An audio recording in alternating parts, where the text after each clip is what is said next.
Expresso, sua dose semanal de informações no século diário.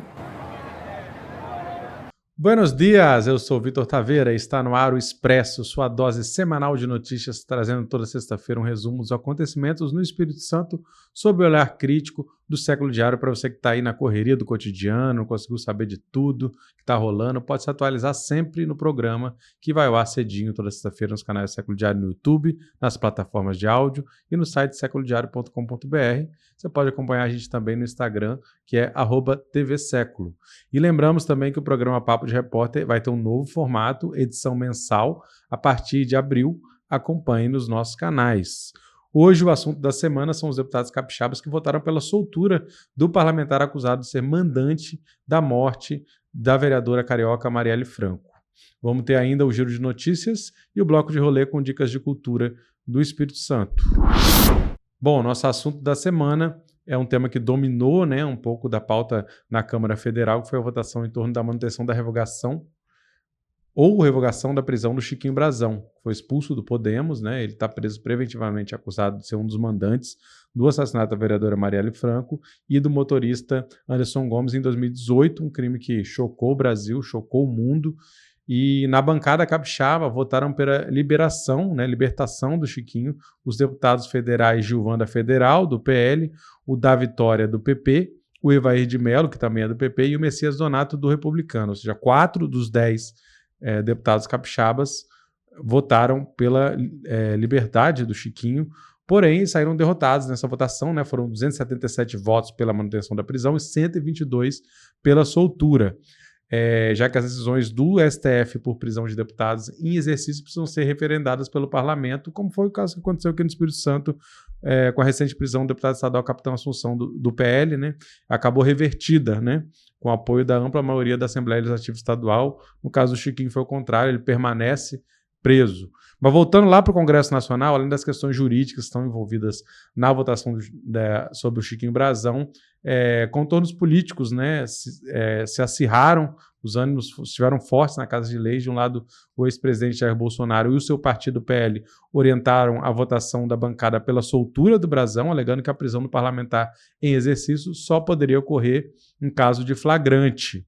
Mas a prisão preventiva do Chiquinho aconteceu após a decisão do ministro Alexandre de Moraes, justificada como medida cautelar para evitar atos de obstrução da justiça. Então, do outro lado, o PT e o governo orientaram a votação pela manutenção da prisão preventiva, lembrando que a orientação do partido não necessariamente ela é seguida por todos os parlamentares. Tem parlamentares que vão contra, tem partidos que liberam a bancada, enfim.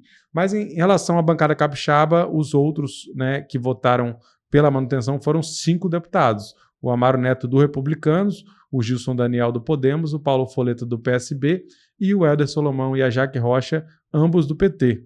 Tirando o Amaro Neto, são os deputados aí um pouco mais à esquerda e ao centro político. O deputado Vitor Linhares, que é do Podemos, não votou nessa ocasião, estava viajando e não votou no plenário virtual.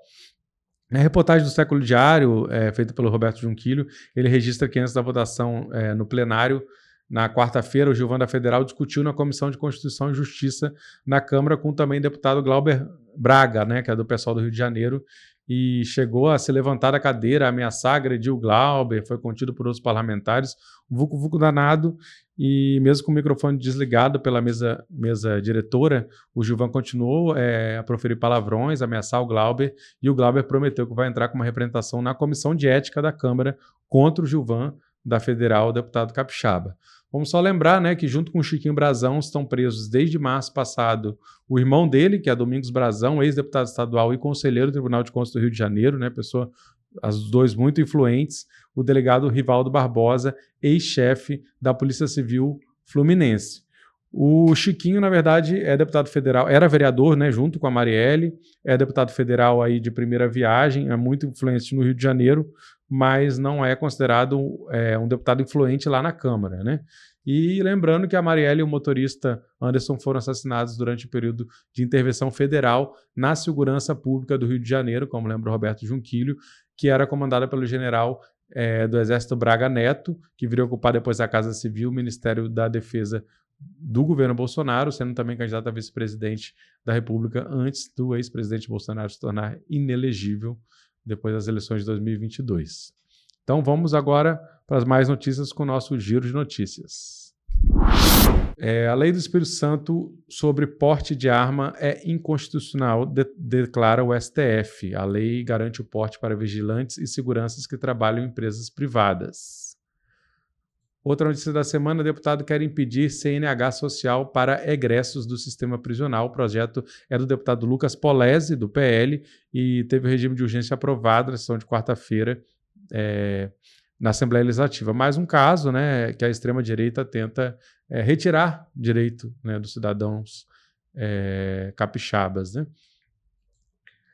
Também tivemos Irine Lopes propõe uma sala Maria em cada cidade sem delegacia especializada. A proposta regulamenta a lei federal que trata do atendimento às mulheres em situação de violência nas delegacias, proposta da deputada estadual do PT, né, no combate à violência contra a mulher.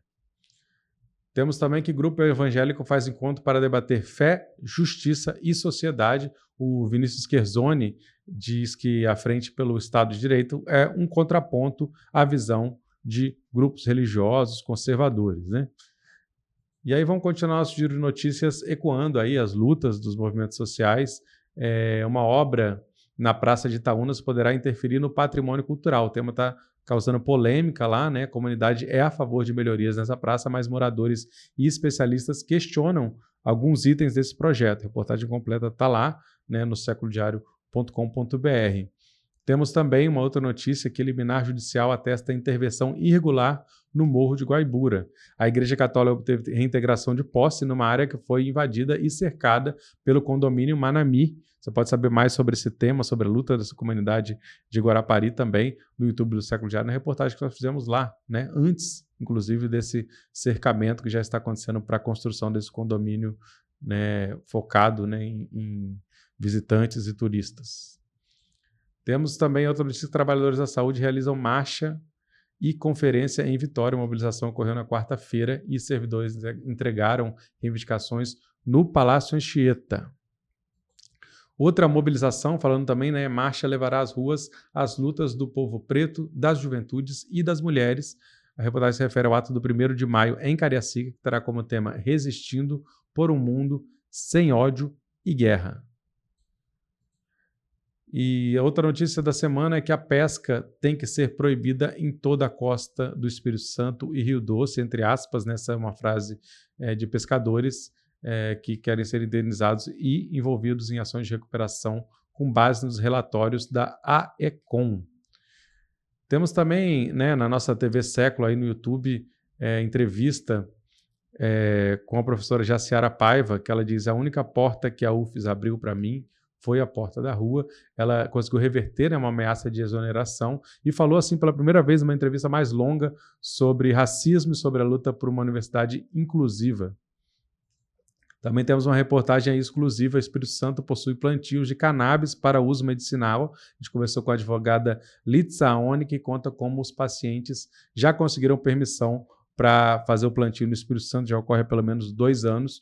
E a OAB, a Ordem de Advogados do Brasil, possui já uma comissão sobre cânhamo e cannabis que vai discutir aí muito em breve essa questão dentro da Ordem dos Advogados. Passando então para o nosso bloco de rolê, lembramos que nesse sábado, como em todos os sábados desse mês de abril, temos a programação do Encontro com a Cultura Indígena Guarani Tupiniquim, lá no Sesc Glória, que fica no centro de Vitória. Começa nesse sábado às 14 horas com uma visita guiada à exposição de arte Guarani, e ao longo da tarde tem várias apresentações de dança, exibição de filmes e rodas de conversa. Você pode procurar lá no Sesc Glória, toda a programação. Lembramos também que na semana que vem o Cine Metrópolis, que está localizado no campus da UFES em Goiabeiras, inicia a segunda mostra Constelações Indígenas, entre 18 e 24 de abril. A programação você pode encontrar nos canais do Cine Metrópolis. Seguindo aí na programação cultural, o Palácio Anchieta está recebendo a exposição Fabuloso Mundo das Cores, que reúne trabalhos inéditos da artista plástica alemã Heidi Liebmann, que deixou seu país de origem para viver no Espírito Santo há exatamente 50 anos, meio século. Então, muito dessa produção dela por aqui está disponível. A exposição fica aberta até o dia 10 de julho, com visitação de terça a sexta-feira, de 9 às 17, e aos sábados, domingos e feriado, de 9 às 16 horas, lá no Palácio Anchieta, no centro de Vitória, sede do governo do Espírito Santo.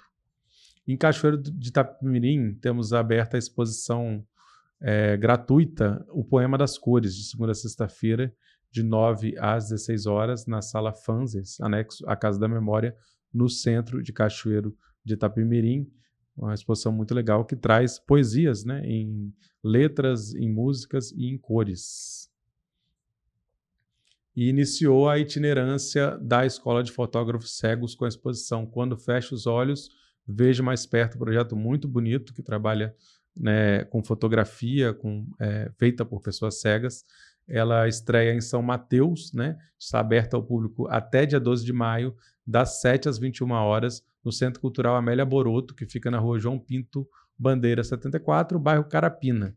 E depois essa exposição ainda vai seguir para Linhares, entre 17 de maio e 17 de junho, para Cachoeiro de Itapemirim, de 20 de junho a 21 de julho, e para Colatina, de 26 de julho a 25 de agosto. Então, se você é de algum desses municípios, já se prepara para acompanhar essa bela exposição, né? A gente segue aí acompanhando também. Toda sexta-feira estamos no ar com o Expresso, um novo programa do Século Diário. Siga a gente no YouTube, nas plataformas de áudio. Acompanhe também o seculodiario.com.br.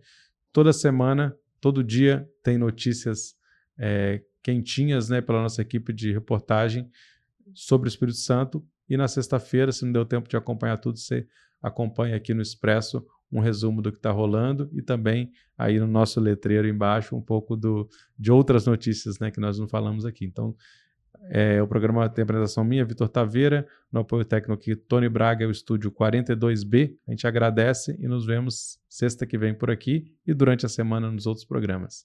Até logo.